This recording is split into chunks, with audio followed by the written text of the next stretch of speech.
আবার একবার এটা মনে করে দিচ্ছি, মাধ্যমিকের নাম্বার উচ্চ মাধ্যমিকের নাম্বার কোনো যায় আসে না, তোমার যে নাম্বার হচ্ছে সেখান থেকে তুমি ফর্ম ফিল আপ করতে পারো। কাউন্সিলিং এ পাবে না সেটা কিন্তু পরের বিষয়, ফর্মটা ফিল আপ করতে পারো যে নাম্বার তুমি পেয়েছো সেই নাম্বার থেকেই। সুতরাং এই ক্লারিফিকেশনটা। ওয়েলকাম বন্ধুরা, তোমাদের সঙ্গে রয়েছে আমি ইলেকট্রিক্যালের প্রশিক্ষক রাজু রায়। গভর্নমেন্ট আইটিআই বা পলিটেকনিকে ভর্তির জন্য পশ্চিমবঙ্গ সরকারের কারিগরি ভবন থেকে যে বিজ্ঞপ্তিটি প্রকাশিত হয়েছে সেই বিজ্ঞপ্তিটির স্টেপ বাই স্টেপ বিস্তারিত আজকে আলোচনা করব এবং এই বিজ্ঞপ্তিটিতে কি কি এলিজিবিলিটি ক্রাইটেরিয়া রাখা হয়েছে বা শর্ত রাখা হয়েছে আইটিআই বা গভর্নমেন্ট আইটিআই বা গভর্নমেন্ট পলিটেকনিক ভর্তি হওয়ার জন্য। তো চলো একে একে প্রত্যেকটি পয়েন্ট টু পয়েন্ট দেখে নিই। প্রথম পয়েন্টে বলা হয়েছে যে একটি কমন অ্যাডমিশন পোর্টাল রয়েছে তোমাদের জন্য, সেই কমন অ্যাডমিশন পোর্টাল থেকে তোমরা আইটিআই, পলিটেকনিক এবং ভোকলেট এই তিনটে ফর্মে ফিল আপ করতে পারবে। তো এই কমন পোর্টালে গিয়ে, কমন পোর্টালটি হচ্ছে scvtwb.in। এই পোর্টালে মোবাইল থেকে হোক, ল্যাপটপ থেকে হোক বা ডেস্কটপ থেকে হোক, সাইবার ক্যাফে বা সহায়তা কেন্দ্র যে কোনো জায়গা থেকে তোমরা কিন্তু ফর্মটি ফিল আপ করতে পারবে এই সাইট দিয়ে, অর্থাৎ scvtwb.in এই সাইটে গিয়ে তোমরা ফর্মটি ফিল আপ করবে। ফর্ম ফিল আপের প্রথমে তোমাদের কি করতে হবে? রেজিস্ট্রেশন। এখন রেজিস্ট্রেশন করার সময় তোমাদের অবশ্যই নিজের নাম, বাবার নাম এবং মায়ের নাম, সাথে phone number, valid phone number এবং ভ্যালিড একটা মেল আইডি এবং সঠিকভাবে কেয়ারফুলি তোমাদের কিন্তু ফিল করতে হবে। যদি এখানে কোনো ভুল হয় সেক্ষেত্রে কিন্তু ওটিপি আসবে না। ওটিপি তোমরা অনেকেই আমাকে প্রশ্ন করেছো, স্যার আমার ওটিপি আসছে না, স্যার আমি ওটিপি পাচ্ছি না, 2 ঘন্টা 1 দিন হয়ে গেল। এই প্রশ্ন তোমাদের বলে রাখি যে বর্তমানে এই নোটিশটি প্রকাশ হওয়ার সাথে সাথে যারা অপেক্ষায় বসেছিল সবাই কিন্তু এখন ফর্মটি ফিল আপ করছে, সুতরাং সার্ভার একটু ডাউন রয়েছে। সেক্ষেত্রে তোমরা যেটা করবে সেটা হচ্ছে খুব সকালের দিকে ফর্ম ফিল আপ করতে পারো, অথবা রাত 8টা-9টার পরে মোবাইল থেকে ডেস্কটপ মোডে তোমরা ফর্মটি ফিল আপ করবে, সেক্ষেত্রে দেখবে ওটিপি এসে গেছে। আর এই ওটিপি আসার জন্য তোমাদের কিন্তু অবশ্যই ফোন নাম্বার এবং মেল আইডি কিন্তু ঠিকভাবে ফিল করতে হবে, এটা কিন্তু খুবই গুরুত্বপূর্ণ বিষয়। দ্বিতীয় যেটা রয়েছে, দ্বিতীয় পয়েন্টে বলেছে যে কবে থেকে শুরু। আচ্ছা, 15ই এপ্রিল 2025 তারিখ থেকে অলরেডি অ্যাপ্লিকেশন শুরু হয়ে গেছে, আর শেষ তারিখ হবে 10ই জুন 2025, অর্থাৎ জুন মাসের 10 তারিখ পর্যন্ত তোমরা কিন্তু ফর্ম ফিল আপ করতে পারবে। যারা এবছর মাধ্যমিক দিয়েছো বা উচ্চ মাধ্যমিক দিয়েছো তাদের জন্য কিন্তু গোল্ডেন অপরচুনিটি রয়েছে, কি না তোমরা মাধ্যমিক পাস করেই কিন্তু এখনই ফর্মটি ফিল আপ করতে পারবে, অর্থাৎ তোমাদের রেজাল্ট আউট হওয়ার পরে তোমরা কিন্তু এবছর আইটিআই বা পলিটেকনিকের জন্য ফর্ম ফিল আপ করতে পারবে এবং ভর্তি হতে পারবে।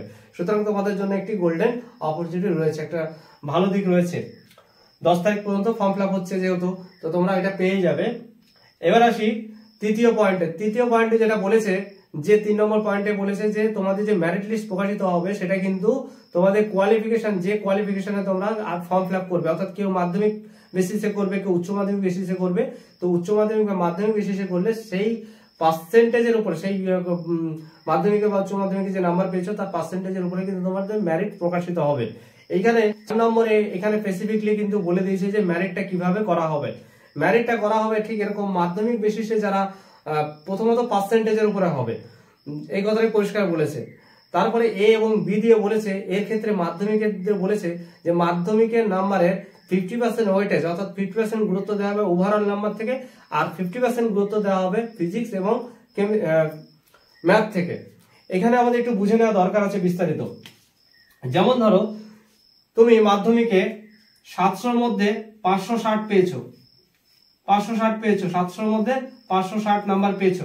এবার বলেছে 50% ওয়েটেজ, 50% মানে এর 50% ওয়েটেজ নেওয়া হবে। তাহলে আমরা এটাকে 50% কিভাবে করবো? 100 দিয়ে গুণ করে দেবো।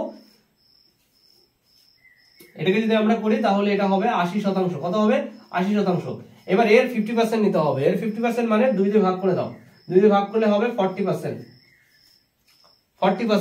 অর্থাৎ মাধ্যমিকের এই পার্সেন্টেজটা তোলা হবে।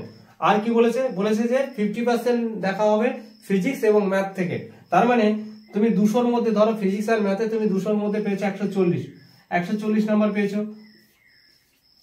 সেম প্রসেসে আমরা যদি এটাকে 100 দিয়ে পার্সেন্টেজ করি তাহলে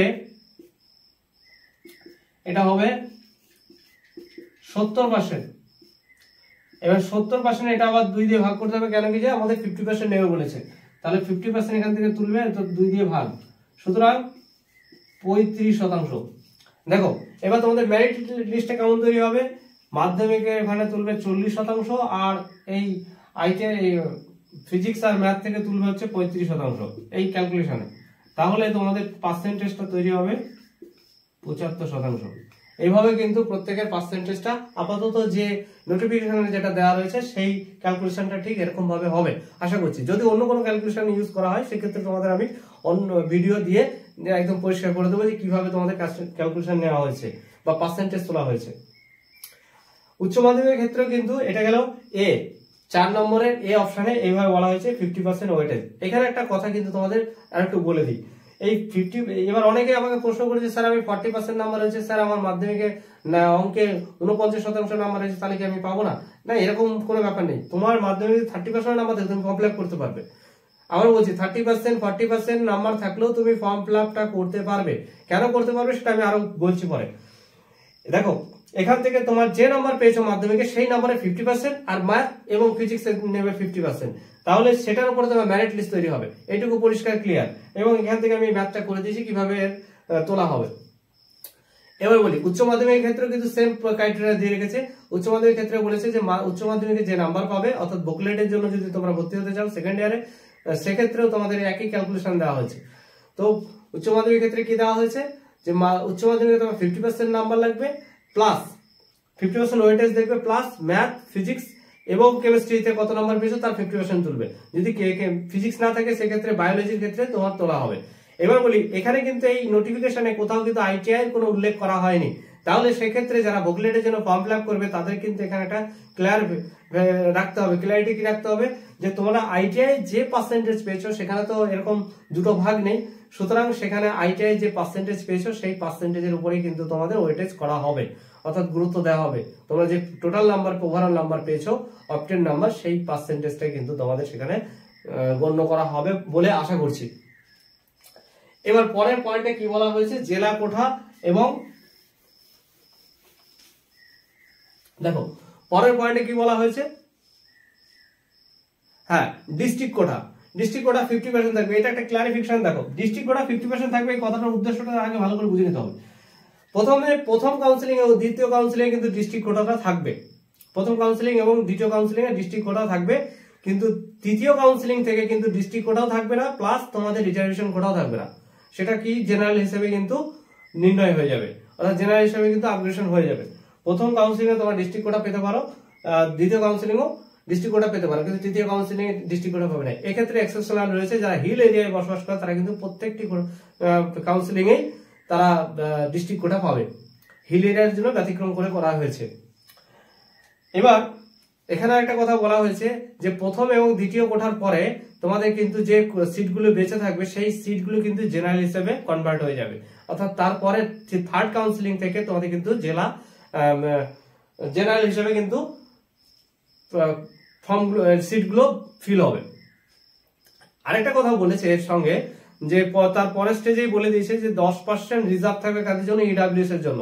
এক্ষেত্রে বলে রাখি যে প্রথম যে তোমাদের কাউন্সিলিং হবে প্রথম এবং দ্বিতীয়, সেই কাউন্সিলিং গুলিতে কিন্তু তোমাদের রিজার্ভেশনটা থাকবে, অর্থাৎ প্রথম কাউন্সিলিং এ ইডব্লিউএস এর 10% আর বাকি যে এসসি এসটি ওবিসি যে রয়েছে সেটাতে যে পার্সেন্টেজে তোমরা রিজার্ভেশন পাও সেই পার্সেন্টেজই পেয়ে যাবে ফার্স্ট এবং সেকেন্ড কাউন্সিলিং। থার্ড কাউন্সিলিং থেকে এখানে আরেকটা কন্ডিশন, তোমার কাউন্সিলিং এর পরে তো জেনারেল হয়ে যাচ্ছে, যদি কোনো কলেজ মনে করে যে তাদের ক্ষেত্রে তারা কোনো কলেজ বা কোনো ইনস্টিটিউট মনে করে যে আমরা এটাকে আরো কাউন্সিলিং এ রাখবো কোঠা হিসেবে, তো তারা কোঠা দিতে পারে। সেক্ষেত্রে দ্বিতীয় কাউন্সিলিং এর পরে কারিগরি ভবন থেকে হয়তো বা তোমাদের জন্য একটা ক্লারিফিকেশন বা নোটিফিকেশন এসে যেতে পারে, বা কলেজ নির্ণয় করলে কলেজ নিজেরা নির্ণয় করে করতে পারে রিজার্ভেশন, সেটাও তো এখানে বলা হয়েছে। আর কি বলা হয়েছে, মেয়েদের জন্য 20% রিজার্ভ থাকবে, অর্থাৎ মেয়েদের জন্য অল ওভার যে সিট থাকবে, অর্থাৎ ব্রাঞ্চ ওয়াইজ বা ট্রেড ওয়াইজ যে সিট থাকবে সেই সিটে কিন্তু মেয়েদের জন্য 20% রিজার্ভ থাকবে। এটা কিন্তু খুবই একটা ভালো দিক, খুব গুরুত্বপূর্ণ বিষয় যে মেয়েদের জন্য কিন্তু 20% প্রত্যেকটি কাউন্সিলিং এ রিজার্ভ থাকবে। এটা কিন্তু একদম ক্লারিফিকেশন দিয়ে দেওয়া হয়েছে এই নোটিফিকেশনের মাধ্যমে। এবার আরেকটি গুরুত্বপূর্ণ বিষয় যেটা তোমাদের আমি বলি সেটা হচ্ছে যে যারা নাম্বার কম রয়েছে অর্থাৎ কাউন্সিলিং এ পেলে না, তারা যদি মনে করে যে আমি গভর্নমেন্ট কলেজে ভর্তি হব, সেক্ষেত্রে কিন্তু আইএমসি কোটা বা ম্যানেজমেন্ট কোটায় ভর্তি হতে পারবে। কিন্তু তোমাদের অপশন কিন্তু একটা রাখতে হবে, সেটা হচ্ছে এই যে ওয়েবসাইট, এই ওয়েবসাইটে কিন্তু ফর্ম ফিল আপ করে থাকাটা রাখাটা কিন্তু জরুরি। এটা কিন্তু বিশেষ কিন্তু গুরুত্বপূর্ণ বিষয় যে তোমাদের কিন্তু আইএমসি গভর্নমেন্ট কলেজে ভর্তি হতে চাও বা গভর্নমেন্ট আইটিআই কলেজ বা পলিটেকনিক কলেজে ভর্তি হতে চাও, তোমরা র্যাঙ্কে পাওনি, কাউন্সিলিং এ পাওনি, সেক্ষেত্রেও তুমি ভর্তি হতে চাও, তখন কিন্তু তোমার কিন্তু এই অ্যাপ্লিকেশনটা লাগবে। অর্থাৎ কাউন্সিলিং এর পরে তোমার যে অ্যাপ্লিকেশন রয়েছে অনলাইনে, সেই অ্যাপ্লিকেশনটা কিন্তু লাগবে, নাহলে কিন্তু তুমি ভর্তি হতে পারবে না। এটা কিন্তু পরিষ্কার বলে দেওয়া হয়েছে। সুতরাং তোমরা যারাই গভর্নমেন্ট কলেজে ভর্তি হতে চাও, সেটা কাউন্সিলিং এর মাধ্যমে বা আইএমসি কোঠায় বা ম্যানেজমেন্ট কোঠায়, তোমরা কিন্তু ফর্ম ফিল আপ করে রাখবে। আর কি বলা হয়েছে? আর বলা হয়েছে যে ফিস, আচ্ছা তোমাদের অ্যাপ্লিকেশন ফিস থেকে শুরু করে কাউন্সিলিং ফিস, এই সম্পূর্ণটাই কিন্তু অনলাইনে হবে, কোনো ক্যাশ ট্রানজেকশন হবে না, সমস্তটাই কিন্তু অনলাইন ট্রানজেকশন হবে। সুতরাং তোমরা কিন্তু এটা গুরুত্বপূর্ণ সহকারে দেখবে। আর যেসব বিষয়গুলো রয়েছে তোমরা কমেন্টে জানাও তোমাদের আর কি কি প্রশ্ন রয়েছে। প্রয়োজন হলে আমি দ্বিতীয় ভিডিও আর কি বানিয়ে দেব। আর যদি মানে কাউন্সিলিং এর ভিডিও পরবর্তী ভিডিও দিয়ে দেব। আবার একবার এটা মনে করে দিচ্ছি, মাধ্যমিকের নাম্বার, উচ্চ মাধ্যমিকের নাম্বার কোনো যায় আসে না, তোমার যে নাম্বার হচ্ছে সেখান থেকে তুমি ফর্ম ফিল আপ করতে পারো। কাউন্সিলিং এ পাবে না সেটা কিন্তু পরের বিষয়, ফর্মটা ফিল আপ করতে পারো যে নাম্বার তুমি পেয়েছো সেই নাম্বার থেকেই। সুতরাং এই ক্লারিফিকেশনটা। আর আবার একবার এটা মনে করে দিচ্ছি, মাধ্যমিকের নাম্বার, উচ্চ মাধ্যমিকের নাম্বার কোনো যায় আসে না, তোমার যে নাম্বার হচ্ছে সেখান থেকে তুমি ফর্ম ফিল আপ করতে পারো। কাউন্সিলিং এ পাবে না সেটা কিন্তু পরের বিষয়, ফর্মটা ফিল আপ করতে পারো যে নাম্বার তুমি পেয়েছো সেই নাম্বার থেকেই। সুতরাং এই ক্লারিফিকেশনটা। আর আজ এই পর্যন্তই, পরের ভিডিওতে দেখা হবে।